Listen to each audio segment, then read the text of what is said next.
सोमा ज्योतिर्गमय मृत्योर्मा अमृतं गमय. Hello everyone, this is Navneeta. Now we are going to discuss the topic from structure of atom. This is our 6th chapter. So in the previous class, that means in 9th class, you learn about atoms and molecules, right? So you know some information about atoms. So there you learn about J.J. Thomson model and Ernest Rutherford model, Niels Bohr model, right? So they all introduce about atoms, right? We know atom is the very smallest particle which we cannot see with our naked eye. So inside of the atom, some of the subatomic particles will be present, right? Those are called electrons, protons and neutrons. So these protons and neutrons are present at the center of an atom. Okay, these protons and neutrons are present at the center of the atom called nucleus. Okay, so this center is called nucleus, right? And the electrons, these electrons revolve around this nucleus in a circular manner. Okay, so here these electrons have a negative charge and protons have positive charge. For neutrons there is no charge. Okay, electrons have a negative charge, protons have positive charge, neutrons no charge. So here as the number of protons and the number of electrons in a neutral atom is the same. For a neutral atom, that means there is no positive charge, there is no negative charge for an atom. In that atom, the number of electrons and the number of protons are equal. Okay, so the positive charge and negative charge is being equal for a neutral atom, right? So here we know the speed of light, that means the speed of visible light is 3 into 10 to the power of 8 meter per second, right? So we know this, the speed of the light is 3 into 10 to the power of 8 meter per second. So we know already we learn in a human eye and colorful world the wave nature of light, that means the scattering of light. So the scattering of light will give VIBGYOR colors, right?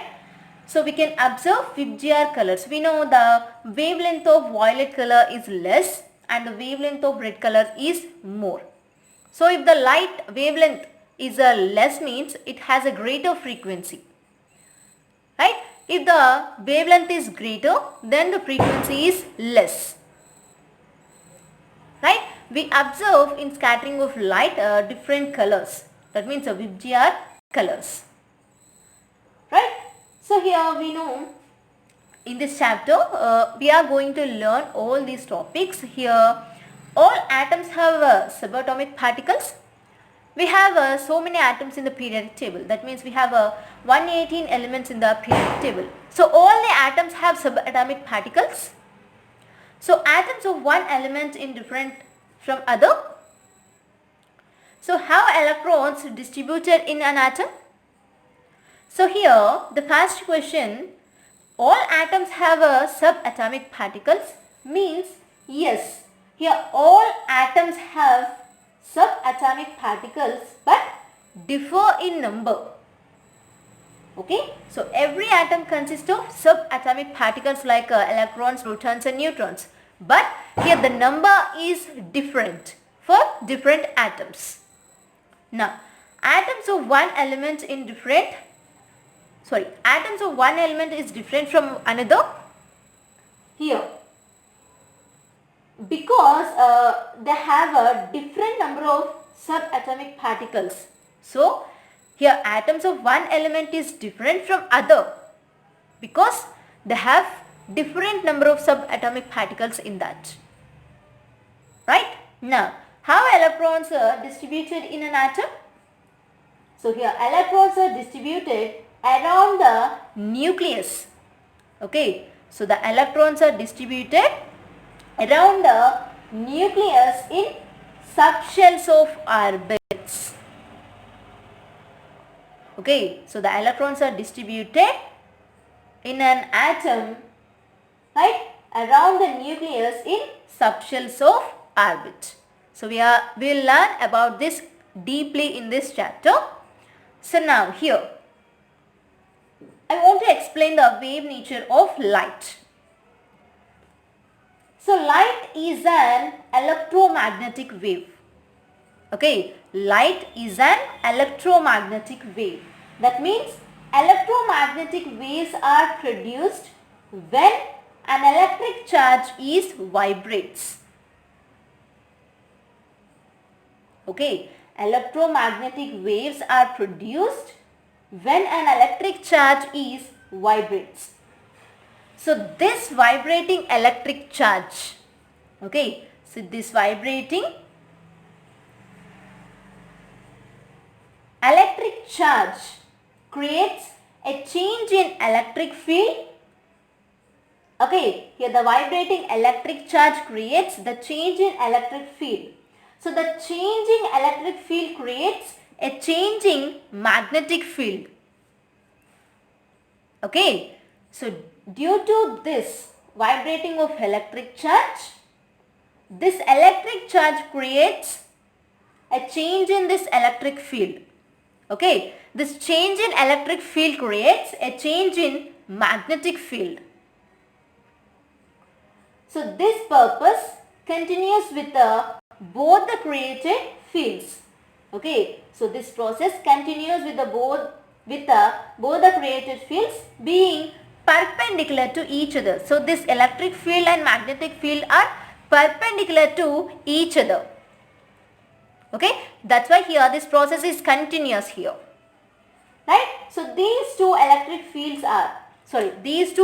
fields are perpendicular to each other and at right angles to the direction of propagation of wave. So here this electromagnetic wave is produced here. So here these are called crest, right? So upside part are called crest and this downside part are called trough.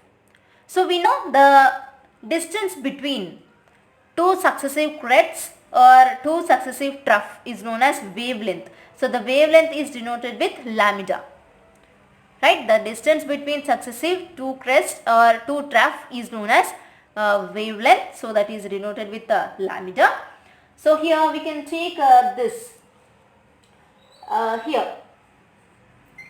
How do the vibrating electric field and magnetic fields around the charge becomes a wave travel through space means, here a vibrating electric charge creates a change in the electric field, we know that already, and a change in the electric field creates a change in the magnetic field here, right? So this process continues with both the created fields being perpendicular to each other. So one is perpendicular to each other here, right? And they are at right angles to the direction of propagation of wave. So here what are the characteristics of this electromagnetic wave?